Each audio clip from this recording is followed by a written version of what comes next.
안녕하세요. 그래서 11월이자 그래서 노벰버입니다. 내 블로그가 내 사업에 도움이 되지 않는 이유, 그 이야기를 드리려고 하는데요. 블로그를 하면 학원에 도움이 된다는 이야기를 듣고 블로그를 막 열심히 하시는 분들, 그런데 도움이 1도 안 돼서 막 배신감 느꼈던 분들 태반이실 거예요. 다 이유가 있습니다.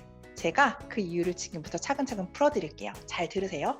여러분 비즈니스에 분명히 도움이 될 겁니다. 학원 원장님들 집중해서 이야기를 드리겠지만 사업을 위해서 블로그를 하시는 분들이라도 그 공식은 동일하니까 한번 꼭 보세요. 옆에서들 이야기를 하죠. 블로그 하면 사업에 도움이 된다고. 그런데 그 블로그를 백날 써도 도움이 안 되는 거예요. 왜 그럴까요? 지금부터 이야기 드리는 문제점 중에서 한 개 이상은 분명히 해당될 거예요. 잘 살펴보세요. 제가 5가지 이야기를 드릴 텐데요. 가장 중요한 게 5번째 있습니다. 꼭 마지막까지 보셔야 돼요. 이 영상이 여러분들 비즈니스에 어떤 영향을 줄지는 아무도 모릅니다. 첫 번째, 시선이 잘못돼서예요. 내가 하고 싶은 말을 쓰는 게 문제입니다. 사람들은요, 기본적으로 여러분들 글에 관심이 없어요. 여러분 글을 안 읽습니다. 그럼 어떻게 해야 될까? 사람들이 관심을 갖고 글을 읽도록 기획을 하고 쓰셔야 돼요. 사람들에게 이 글 내게 도움이 되네? 라는 그런 기대 심리를 갖게 만드는 그런 글을 쓰셔야 됩니다. 하지만 100명 중 99명이 남들이 듣고 싶은 말을 쓰는 게 아니라요. 내가 하고 싶은 말을 쓰는 게 가장 큰 문제점이에요. 이미 블로그를 하고 계신다라고 하면 한번 내 글을 쭉 읽어보세요. 과연 내가 내 입장이 아닌 학부모랑 수강생 혹은 학생 입장에서 그들에게 도움이 되는 글로 썼는지, 나라면 이 글을 읽을지, 혹은 홍보성 글로 도배를 한 건 아닐지. 그런데요, 같은 글이라도 시선을 달리하면 홍보성 글이 정보성 글로 둔갑을 할 수가 있습니다. 사람들은요, 광고 컨텐츠를 무작정 싫어하는 게 아니에요. 나랑 관련이 없거나 나에게 전혀 도움이 되지 않는 그런 광고 컨텐츠를 싫어하는 거예요. 하지만 그게 광고일지언정 내게 도움이 된다. 그러면 그건 이미 정보인 거예요.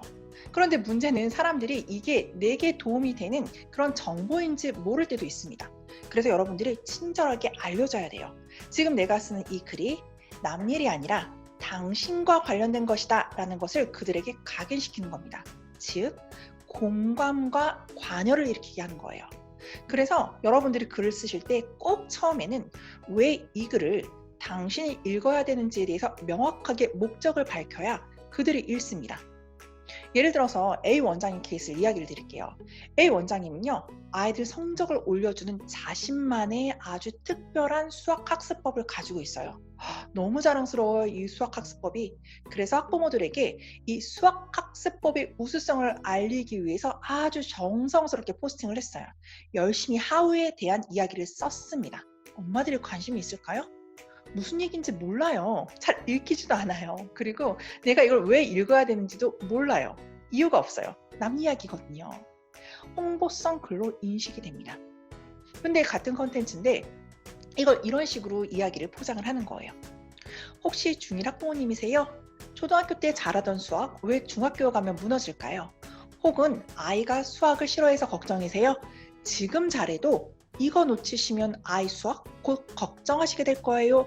이렇게 엄마들에게 공감대도 일으키면서 약간 막 이렇게 협박도 하면서 글에 관여하게 만드는 겁니다.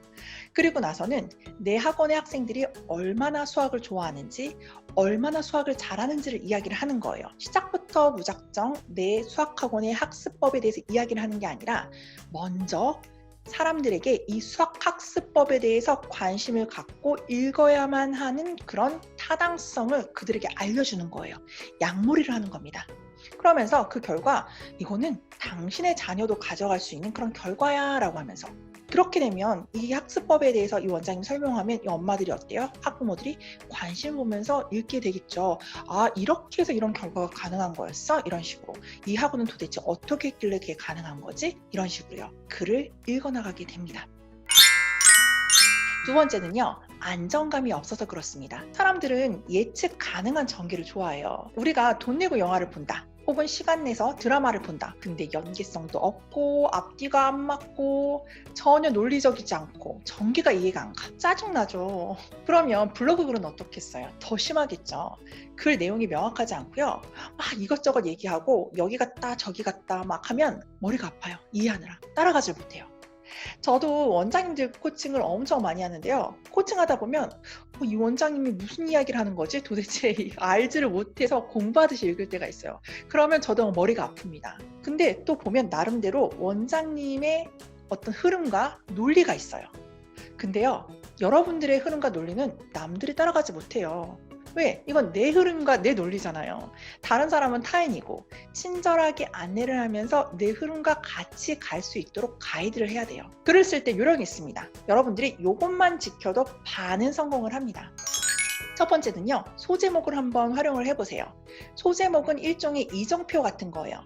그래서 지금 내가 이야기하고 있는 게 바로 이거야 라고 사람들에게 가이드를 하면서 설명을 해주면요, 더 쉽게 따라옵니다.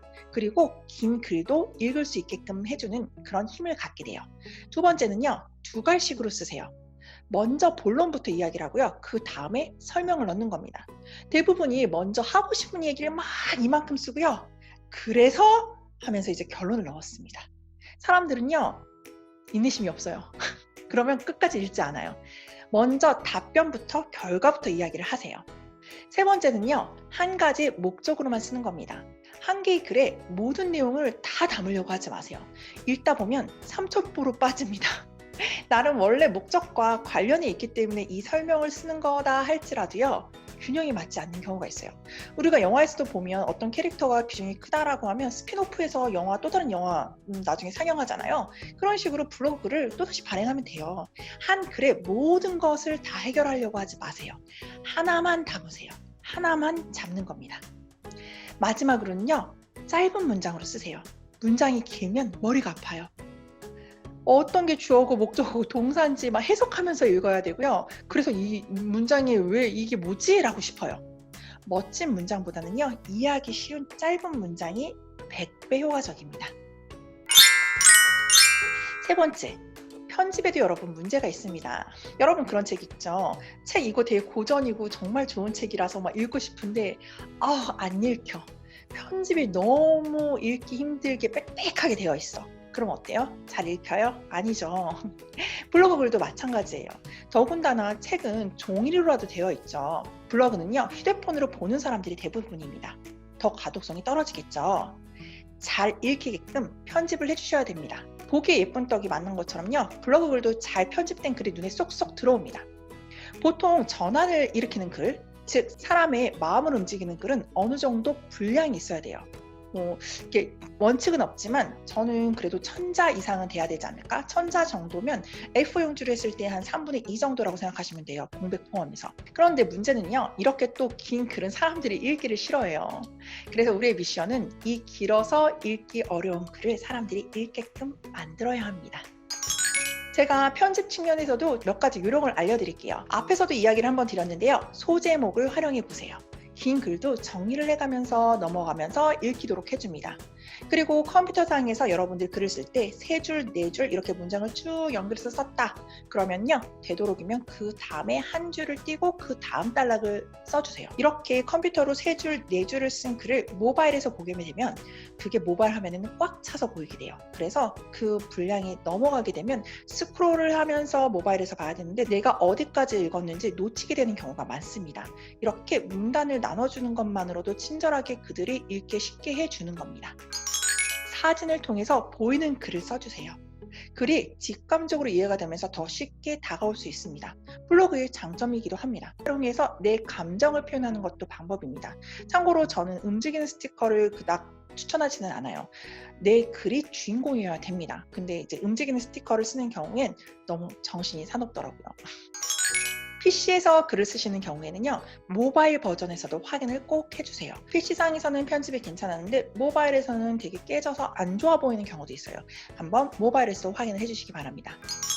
강조할 문장에는요, 배경색이나 글자의 색을 넣어주세요. 우리 형광펜 칠하듯이 글자의 배경색을 넣으면 사람들이 조금 더 강조해서 그것을 집중해서 보게 되거든요. 때로는 네이버 편집기가 제공하는 인용구를 사용하는 것도 사람의 주목도를 높이는 방법입니다.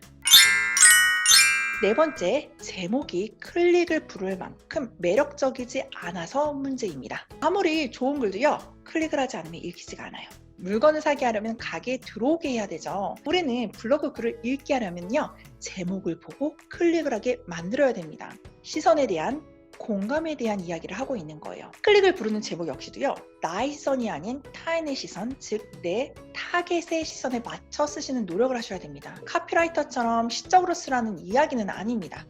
타인의 시선에서 공감할 제목을 쓰라는 이야기예요. 원장님 글을 코칭하다 보면은요, 본문에 쓸만한 정말 좋은 제목거리가 있는데도요, 너무 일반적이고 무슨 말을 하려는 건지 전혀 상상하지 못할 그런 추상적인 제목을 쓰는 경우가 많아요. 제목은요, 내 본문의 내용을 반영하면서도 사람들의 호기심과 관심을 끌 수 있게 쓰셔야 됩니다. 우리가 블로그나 유튜브 보면 제목을 보고 클릭할지 말지 결정하잖아요. 정말 중요해요. 제목은 빈칸이 있어서 쓰라고 있는 게 아니에요. 블로그를 통해서 상담을 오게끔 하기 위한 가장 중요한 첫 번째 관문입니다. 이걸 통과하지 못하면요, 내가 쓴 그 긴 글의 포스팅이요, 말짱 도루묵이에요. 제발 제목 쓰실 때 생각을 조금만 더 하시고 써보시면 클릭률이 달라질 겁니다. 마지막 5번째, 가장 중요한 노출이 되지 않아서입니다. 우리는요, 네이버라고 하는 플랫폼에 블로그 글을 쓰죠. 그런데요, 거기에는 하루에도 수십만 개의 글들이 막 쌓여요. 내가 원하는 고객에게 내 글이 연결될 확률은 숫자로만 봐서는 로또 확률보다 낮을 거예요. 그래서 나온 게 네이버의 검색 로직입니다. 네이버는요, 컨텐츠를 만드는 사람, 컨텐츠를 찾는 사람, 이 둘을 연결시켜주기 위해서 기본적으로는 검색어라는 것을 활용을 합니다. 또한 이 막대한 정보를 처리해주기 위해서는요, 사람이 하는 게 아니라 검색봇이라고 하는 프로그램이 일을 해요. 이 검색어는요, 일종의 내 글과 잠재 고객을 이렇게 연결시켜주는 안테나인 거예요. 나 여기 있어 라고 하는 거예요. 그럼 글을 쓸 때 안테나를 장착해야겠죠. 즉, 검색어, 우리는 그걸 키워드라고 부릅니다. 키워드를 활용해서 글을 쓰셔야 해요. 이 키워드는요, 제목에 한 번, 본문에 3번 이상 반복이 돼서 나와야지만 검색봇이 인식을 합니다. 나를 알리는 신호인 거예요. 이 키워드가 없이 글을 쓰는 거는요, 외딴 무인도에 혼자 그냥 있는 거예요. 나와 타인과 연결되는 길이 전혀 없어요. 이 네이버에서의 노출은요, 키워드만 강요되는 것은 아닙니다. 블로그 지수라고 혹시 들어보셨어요? 정확도, 신뢰도, 인기도 여러 가지 관여된 요소들이 있습니다. 하지만 가장 기본적으로 충족되어야 할 것이 바로 이 키워드입니다. 많은 분들이 키워드 없이 그냥 글을 쓰는 문제점을 가지고 있더라고요.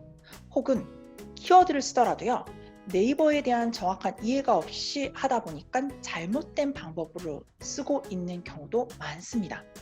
만약 내 블로그 지수가 많이 낮다, 그러면 키워드를 세분화해서 경쟁이 낮은 키워드를 써야 돼요. 근데 이거는 또 다른 영역이라서 제가 다른 영상에서 추후에 설명을 해드리도록 하겠습니다. 하다 보니까 되게 긴 잔소리처럼 됐는데요. 여러분들 5가지 기억하시겠어요? 다시 한번 정리드리겠습니다. 첫 번째, 시선이 잘못돼서입니다. 고객의 시선에서 생각을 하세요. 두 번째, 안정감이 없어서입니다. 문장은 짧게 2갈씩으로 내용은 일관성 있게 써주세요.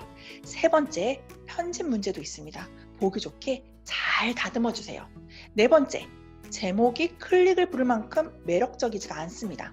고객의 시선에서 제목을 좀 생각하고 쓰세요. 마지막, 5번째, 가장 중요한 노출이 되지 않아서입니다. 키워드를요, 꼭 챙겨서 제목과 본문에 써주시기 바랍니다. 여기에서 첫 번째, 5번째가 가장 중요합니다. 중요한 이유는요, 가장 기본적으로 해야 될 것이기 때문입니다. 블로그요, 정말 효과적이에요. 제대로 활용을 하면. 그리고요, 내 발전에도 많은 도움이 됩니다. 우리가 무슨 일을 하던 기획을 할 때 가장 처음에 하는 것이 글로 표현을 하는 거예요. 블로그를 하다 보면 그런 기획력 역시도 여러분들 훈련이 됩니다. 정말 여러분들 비즈니스에 큰 도움이 될 거예요. 지금까지 블로그가 내 사업에 도움이 되지 않는 이유에 대해서 이야기를 드렸는데요. 도움이 되셨나요? 꼭 사업에 도움이 되는 그런 성공적인 블로그 활동 해내시기를 바랍니다. 그래서 11월이자 그래서 노벰버입니다.